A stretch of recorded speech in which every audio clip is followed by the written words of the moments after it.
Who is a real native doctor? Watch this video till the end.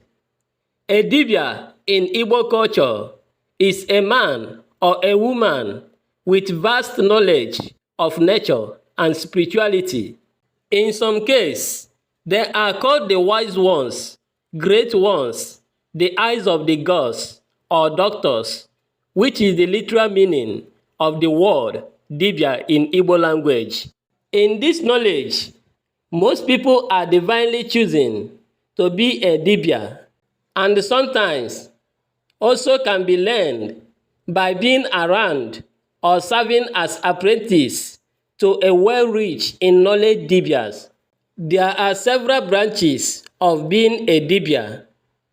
Being a DIBİA is a vast knowledge, and I mean as vast as when you said in English that someone is a doctor. For example, in Western world, a doctor is defined as a teacher or a learned man, a person who holds a doctorate degree, a physician or surgeon, a person licensed to practice any of the healing arts. Okay, in this video, I will be revealing to you 5 types of native doctor in Igbo culture. Here we go. DIBİA mgbọrọgwụ na mkpa akwụkwọ, which we called herbalist in English language. Abụ m nwaanyị na-esi ọgwụ Igbo ka m na-esi nke ndị nna nna anyị fasịrị. Abụrụ ife m mụrụ amụ. Ọ nataluchi. O si n'aka. These are people that specialize in discovering and treating sickness using roots and herbs and natural materials. All their goals are saving life.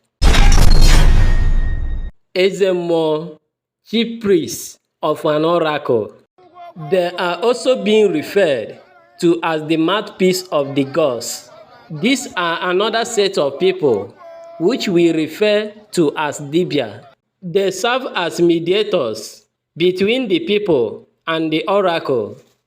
They offer sacrifice to the gods and the oracle, and allow the leadership of the people when things are going bad in the society. Example, when an abominational act is done, neither in the secret or openly. So there are often called names like the voice of the gods or the eyes of the gods. DIBİA Owommiri, or the mediator between the water goddess and the man.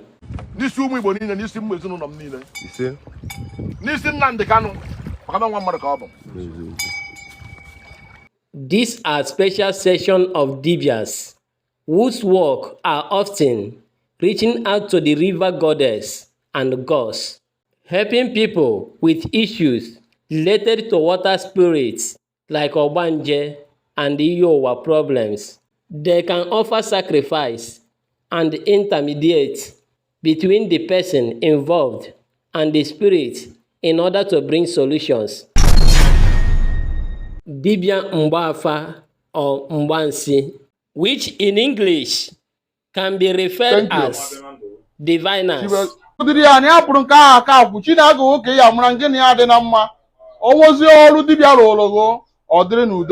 Thank you.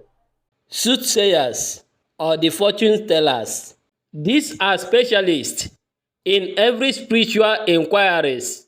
When you approach them for your problems, all they do is consulting the spirits of ancestors, which will reveal to them the root of the problem and what can be done for a permanent solution of it.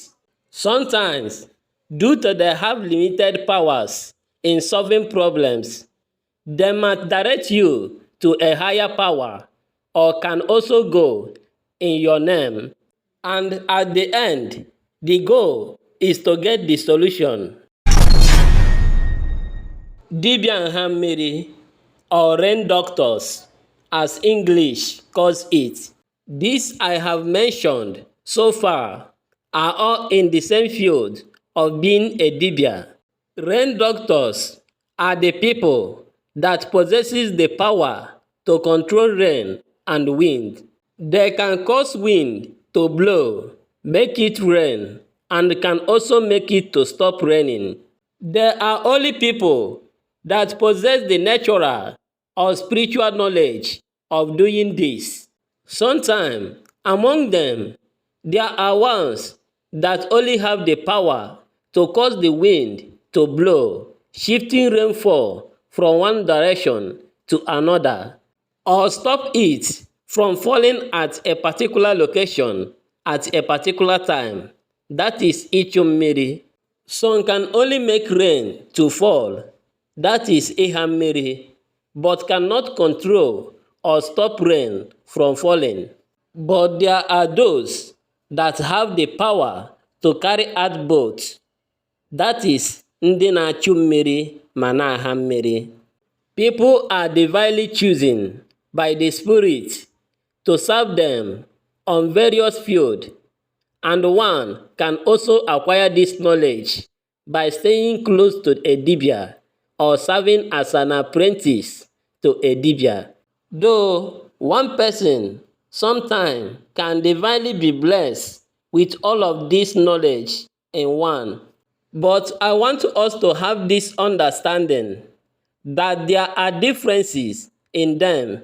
There are some DIBİA that can only give medicine and heal sicknesses, but cannot predict anything, and such people are called for that purpose only. There are some that specialize in predictions, fortune telling, or any kind of ịgba, but they cannot heal sicknesses. In rain doctoring, I know some rain doctors that can only bring rain down, but cannot stop or control the raining. And there are also some that have the power to control both. So in the Igbo setting, all these people are recognized in their various fields.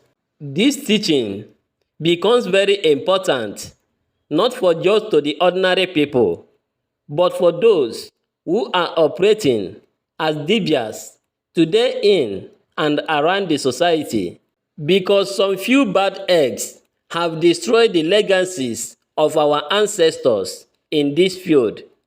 People must be made to understand that being a DIBİA is never a license to kill or to do all kinds of atrocities, thereby causing pain and sorrows to the people. Rather, being a DIBİA is a call to save life, to heal, to teach, and uplift people. Yes, I understand that anyone that possesses the knowledge of what saves also must have the idea of what kills. Yes, this is just about having the knowledge of negativity and positivity. But the right thing here is that you must be positive here because it is a matter of life. Our people said that okene ekunyere nwa, ọ sị na eze na-egbu ya, marakwa na ekunyere ya nwa ka ọ tagbuo atagbuo.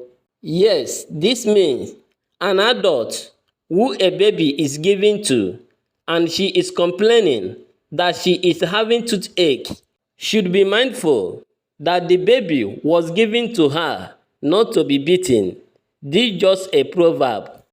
So they told you all the negative side of African healing strategies and DIBİA, but you never asked them the positive side. So you believe that DIBİAs or native doctors are bad due to some perceived bad eggs among them that are often negative in their practice. But you have not asked yourself who is responsible for creation of some deadly diseases like Ebola, COVID-19, Lassa fever, HIV, and AIDS. African spirituality is never an evil practice, the way Western region, Western education, Western media, and some bad eggs among us has made it look like it is all about being positive and always maintain positive vibrations. Before the Western psychiatric treatment came to Africa, Africans have been treating psychiatric-related cases, including madness of all sorts. Before Western way of healthcare came to Africa, Africa have been enjoying good health, good medications, though nature produce, and spirituality. Every poison has its antidote. Every sickness has cure in African ways of healing. Every problem has remedy. I hope you learn a lot in this video. Hit the subscribing button and thumbs up icon and turn on the notification bell. You can support this channel by clicking the super thanks button. See you in the next video.